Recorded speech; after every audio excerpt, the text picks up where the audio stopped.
Bismillahirrahmanirrahim. Alhamdulillahirabbil alamin.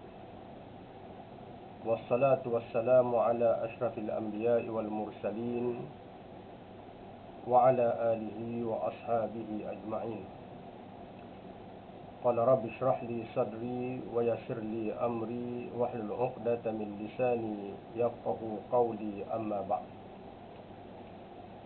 Jadi pertamanya, alhamdulillah, kita merapatkan syukur kepada Allah Subhanahu Wa Taala kerana dengan limpah dan kurnianya kita dapat bersama-sama pada malam yang berbahagia ini. Dan insyaAllah pada malam ini kita akan berbincang berkenaan dengan moratorium dari perspektif syariat Islam. Jadi tuan-tuan dan puan-puan sekalian, di mana kalau kita lihat Islam mempunyai perspektif yang berbeza antara pemberi pinjam dan juga antara orang yang meminjam. Antara pemberi pinjam dengan orang yang meminjam. Di mana dalam perspektif syariat, orang-orang yang memberi pinjam mempunyai tanggungjawab. Di antaranya ialah pinjaman itu adalah berasaskan ta'awun, iaitu berasaskan bertolong-menolong di antara satu sama lain. Allah Ta'ala berfirman dalam Al-Quran Karim, وَمَنْ كَانَ ذُو عُسْرَةٍ فَنَظِرَةٌ إِلَى مَيْسَرَةٍ. Pada sesiapa yang berhadapan dengan untuk membayar hutang, maka Islam mengajar kita Fanadhiratun ila maisarah, hendaklah memberikan tempoh tangguh sehingga waktu ianya senang. Maknanya ayat ini yang pertamanya memberikan gambaran bahawa dalam ekonomi Islam, apabila seseorang yang berhutang itu sukar untuk membayar hutang, maka orang-orang yang memberi hutang itu digalakkan ataupun digesa. Fanaziratun ila maisarah, menunggu sehingga waktu di mana orang-orang yang berhutang itu lapang ataupun senang untuk membayar hutang yang telah dihutanginya. Ayat ini juga memberikan satu pengajaran kepada kita berkenaan dengan apabila seseorang itu berhutang, hendaklah dia berhutang dalam kadar kemampuan. Sebab apa? Man kana zu usrah, adakala zu usrah, orang yang berhutang itu dalam keadaan sukar untuk membayar. Tetapi ayat ini juga secara dimni, secara tersirat, mengajar kita supaya apabila kita berhutang, maka hendaklah bila mana kita berhutang itu dalam keadaan kita mesti dan kita mempunyai cagaran untuk kita mampu membayar hutang yang kita hutangi. Jadi sebab itu kalau kita lihat dalam Al-Quran Karim, Allah Ta'ala menyebut falyunfiq zu sa'atin min sa'atih, maka hendaklah seseorang itu berbelanja zu sa'atin min sa'atih, berdasarkan kemampuannya. Maknanya hal ini contohnya kalau kita membuat hutang dengan bank untuk installment rumah, maka hendaklah installment itu adalah berada dalam kemampuan kita. Berada dalam kemampuan kita dengan makna kita mampu untuk membayar ansuran secara bulanan. Jadi sebab itu, waktu kita berhutang, hendaklah kita dalam keadaan mampu. Dan Islam melarang kita berhutang apabila kita tidak mampu, sebagaimana yang ditunjukkan oleh Nabi SAW. Jadi sebab itu hikmah dalam Islam, Nabi SAW pernah diriwayatkan berhutang dengan seorang Yahudi. Di mana apabila Nabi SAW berhutang dengan seorang Yahudi, Nabi memberikan cagaran baju besi. Maknanya ialah, jikalau in case berlaku hutang tu tak mampu dibayar, hutang tu tak mampu dibayar, maka terdapat cagaran, iaitu baju besi itu akan menjadi cagaran untuk dibayar. Jadi sebab itu yang pertamanya, bila kita berhutang dengan bank untuk beli rumah, beli kereta dan seumpamanya, tak boleh kita tipu slip.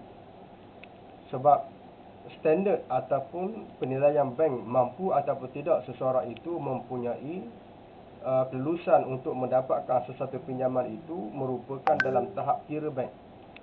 Sama ada seseorang itu berisiko mampu ataupun tidak mampu untuk membayar hutang installment yang telah dihutangi. Itu yang pertama.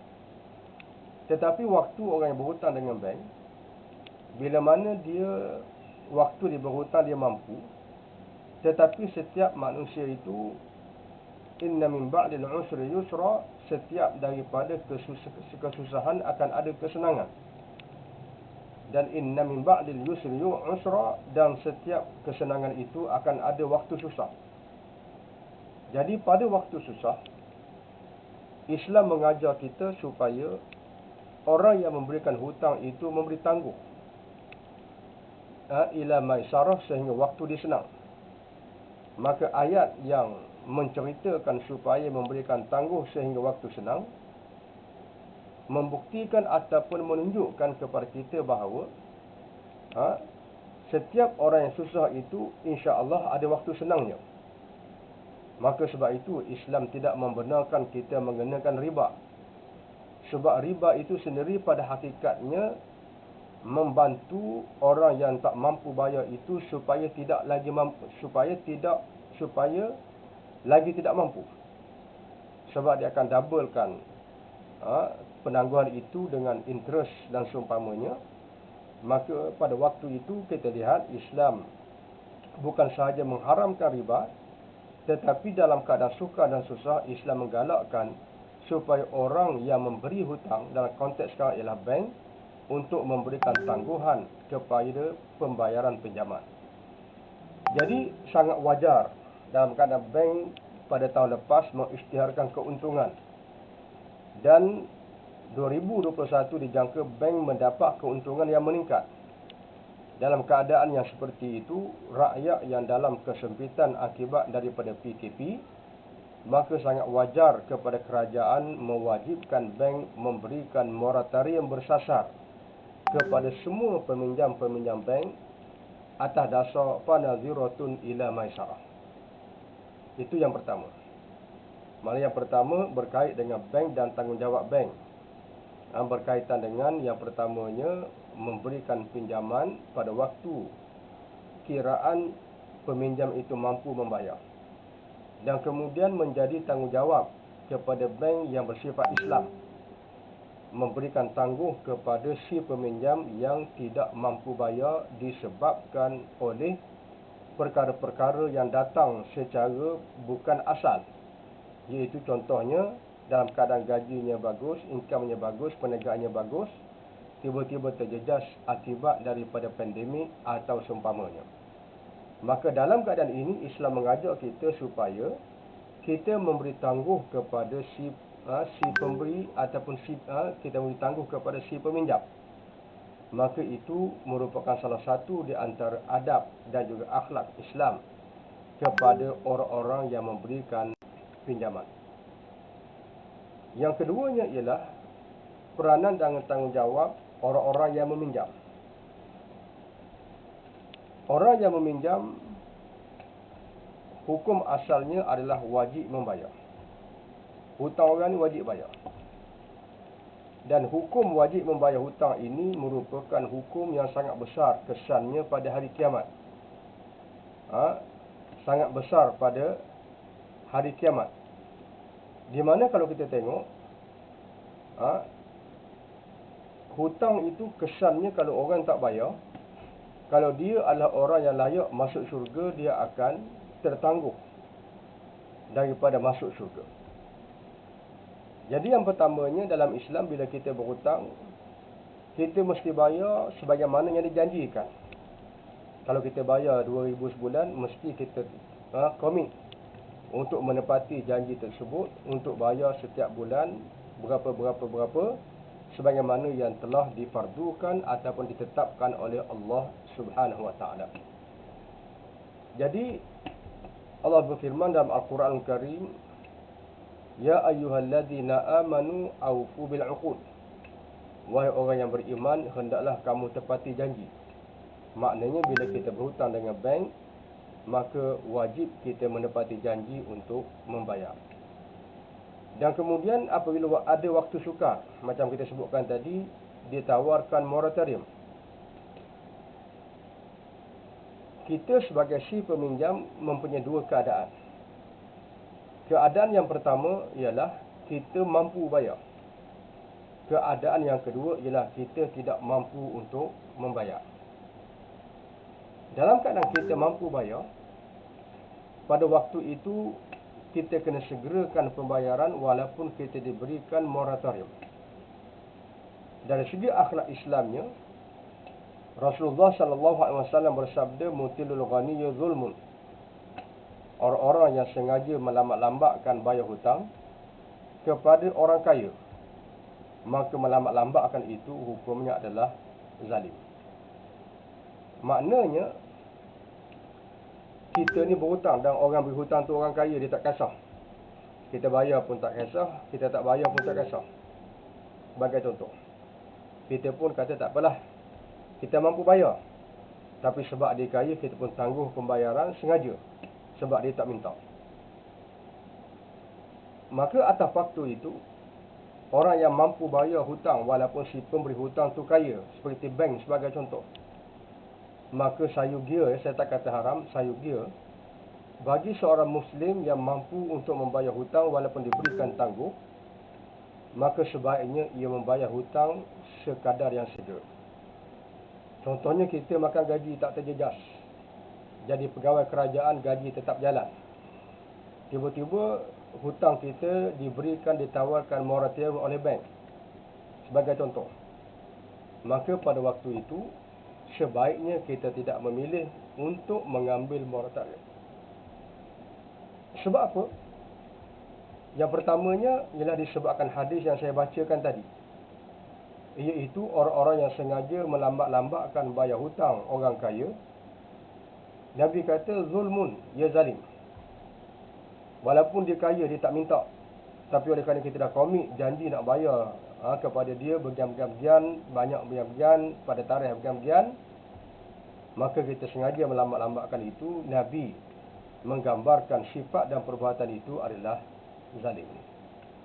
Walaupun moratorium itu diberikan kepada semua, tanpa mengira sama ada kita ni tersepit ataupun tidak.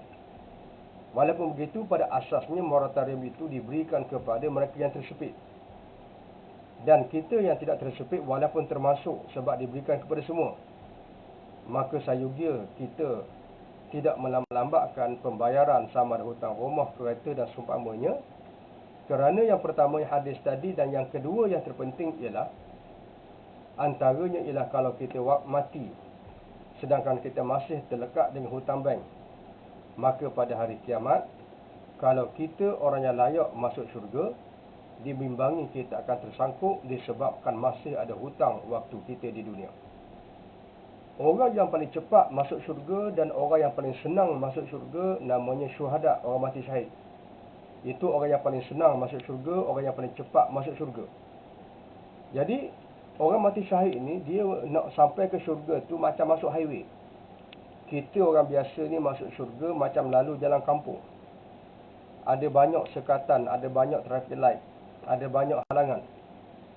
Tetapi orang mati syahid, dia masuk syurga direct, tanpa hisap. Kita orang biasa kalau mati masuk syurga, kita akan masuk alam kubur. Lepas tu dia bangkitkan di padang mahsyar. Dan kemudian lepas dia bangkitkan di padang mahsyar, kita akan melalui hisab, melalui al-mizan, kemudian melalui as-sirat. Lepas as-sirat, maka kita akan masuk syurga. Itu kalau kita tengok laluan orang-orang yang biasa nak sampai ke syurga. Tapi para syuhada, bila dia mati sahaja, yang kita nampak mati tapi Tuhan kata dia hidup, dia tak melalui alam kubur, dia tak melalui mahsyar, dia tak melalui hisab, dia akan masuk syurga direct. Walaupun ada ulama menceritakan bahawa ada hadis-hadis, walaupun belum sampai ke syurga, tapi dia sudah berada di taman-taman pinggir syurga. Tetapi ada orang yang mana sepatutnya direct masuk syurga di kalangan syuhada. Tiba-tiba dia ada hutang di dunia dulu, jadi dia tak boleh masuk terus. So bila tak masuk, mana dia pergi? Dia akan ditempatkan di Al-A'raf. Al-A'raf itu tempat di antara syurga dan neraka. Dan diceritakan dalam Al-Quran, dan Al-Quran yang menceritakan bagaimana tempat Al-A'raf itu, nama surahnya ialah surah Al-A'raf. Iaitu tempat di mana orang-orang yang sepatutnya masuk syurga ditahan. Perlu ada perhitungan sebelum dimasukkan ke dalam syurga. Maka antara orang yang dihitung, yang disekat masuk syurga ialah orang yang ada hutang, dan dia tidak akan masuk syurga terlebih dahulu sehingga orang yang beri hutang kepada dia dibawa dan dibicarakan bagaimana hutang di dunia dahulu. Jadi maknanya kalau kita mati syahid, na'udzubillah min zalik, kalau kita mati syahid tiba-tiba ada hutang, na'udzubillah min zalik, maka macam mana kita nak lepaskan hutang kita, sedangkan bila hutang bank bermakna kita hutang dengan ramai orang. Sebab hutang bank itu yang pertamanya diibaratkan hutang dengan owner bank, dengan tuan bank. Dan kemudian tuan bank pula sebagai wakil menguruskan duit penyimpan-penyimpan dan pencarum-pencarum. Satu-satu bank bukan kata ribu, kadang-kadang puluhan ribu pencarum-pencarum, penyimpan-penyimpan. Maknanya kita kena berhadapan dengan ramai orang pada hari kiamat. In case kalau kita tak mampu untuk bayar hutang bank, belum selesai hutang bank, sehingga kita meninggal dahulu. Maka sebab itu, jika mampu habiskan cepat, maka habiskan cepat. Jika mampu kita langsaikan cepat, kita perlu langsaikan cepat. Itu merupakan akhlak yang diajar oleh Islam. Sebagaimana yang disebutkan tadi, mutilul ghaniyyi zulmun, orang yang sengaja melambat-lambatkan bayar hutang orang kaya itu, kata Nabi SAW, ia adalah zalim. Dia adalah zalim. Jadi maknanya, kecuali orang-orang yang lambat bayar hutang kerana tak mampu. Dia nak bayar tapi tak mampu. Orang yang ada niat nak bayar tapi tak mampu, hakun 'ala Allahi, merupakan kewajipan kepada Allah membantu orang-orang yang berhasrat ataupun orang-orang yang bersungguh-sungguh untuk membayar hutang waktu atas dunia ni. Sehingga diriwayatkan bahawa ada orang yang memang dia mati belum habis hutang dia, tapi dia bukan tak nak bayar, tapi dia tak mampu bayar, tapi dia berazam untuk bayar. Maka pada hari kiamat Allah tawarkan berganda-ganda kepada si pemberi hutang jika dia menghalalkan hutangnya kepada si penghutang yang ikhlas nak bayar. Jadi sebab itu kita bimbang kalau kita mengambil moratorium sedangkan kita mampu bayar. Katakan contohnya kita hutang katakan 20 tahun. Kemudian kita ambil moratorium katakan 6 bulan. Tiba-tiba kita boleh lanjutkan lagi tempoh daripada 2 tahun kepada 2 tahun 6 bulan. Tiba-tiba lepas 2 tahun 3 bulan kita mati. Ada 3 bulan ataupun 4 bulan lagi belum selesai hutang kita. Maka hutang itu kita bimbang menyebabkan kita tersangkut pada hari kiamat. Sebab tu bab hutang ni Islam ajar kita, kalau mampu selesaikan cepat, maka perlu selesaikan cepat. Sebab melamat-lamatkan hutang, walaupun si pemberi hutang itu orang kaya, kata Nabi SAW, zulmun, ia adalah zalim. Jadi sebab itu moratorium ni maknanya ada pelbagai aspek. Yang pertamanya aspek kita sebagai bank yang memberi hutang, kita digalakkan oleh Islam supaya memberi tangguh jikalau orang tidak mampu untuk bayar. Yang keduanya, kita orang yang berhutang, kalau kita mampu bayar, jangan ambil moratorium. Jikalau kita ambil, satunya dibimbangi tak bertepatan dengan apa yang disabdakan oleh Nabi SAW, menangguhkan hutang orang yang kaya adalah zalim. Kemudian yang keduanya, takut jikalau kita meninggal, hutang tu masih ada pada kita. Kalau ada insurans tak apalah, kalau tak ada insurans, maknanya kita masih ada tanggungjawab berhutang dengan orang. Yang ketiganya, kalau kita mampu, maka itu adalah merupakan tidak ada masalah. Kerana kalau orang yang tidak mampu, kalau dia meninggal sekalipun ada hutang, sedangkan dia berazam untuk bayar hutang tersebut, insya-Allah Allah membantunya pada di dunia dan juga di hari akhirat. Jadi itu antara poin-poin penting di sebalik hukum moratorium. Sama ada yang pertamanya hukum bagi pihak bank, yang keduanya hukum bagi pihak kita, orang yang memberi pinjam, orang yang meminjam. Dan ringkasnya, orang yang meminjam ada dua keadaan, yang mampu dan yang tidak mampu. Jadi sebab itulah ringkasnya, dengan kefahaman ini mudah-mudahan kita dapat membuat keputusan yang terbaik. Sama ada kita nak ambil moratorium ataupun kita tak mahu ambil moratorium. Mudah-mudahan hidup kita ini diberkati oleh Allah Subhanahu Wa Taala, hidup tanpa hutang dan hidup lepas daripada hutang. Jadi saya rasa masa pun tak izinkan, dan minta maaf lambat sikit mula tadi sebab saya tak tahu ada masalah teknikal kamera. Usaha sekitar 15 minit masih lagi tak mau buka.